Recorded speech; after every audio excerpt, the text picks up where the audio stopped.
যখন বানাতে চাই। তোর সাথে চশমাটা যে কোথায় রাখলাম খুঁজেই পাচ্ছি না। মামা, এ কি হয়েছে রে?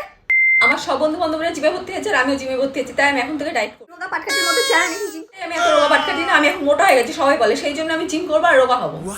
তুই জানিস তুই জিম করার পর তোকে খুঁজে পাওয়া যাবে না, তখন দূরবীন দিয়ে খুঁজতে হবে। সে তুমি যাই বলো না কেন, আমি জিমে ভর্তি হয়েছি, আমি ব্যায়াম করবো।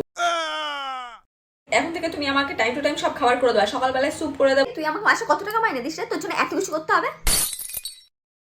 আর করবি এসে জানা ওকে। দুধ ব্যাং এইসব খাবার তোমার খেতে ভালোই লাগছে না, সবাই যে কি করে খায় ভগবান জানে। হ্যাঁ মন্টি, এটা ডাইট ফাইট বাদ দে। চ গরম গরম লুচি আর আলুর দম কষা করেছি, খাবি চ। আমি তো তোমাকে বললাম আমি ডায়েট করছি, আমি এখন এসব কিছু খাবো না।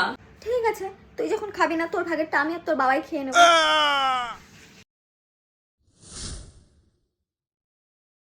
এই মন্টি, দুপুরে কি রান্না করেছি দেখ। মুরগির মাংসের ঝোল।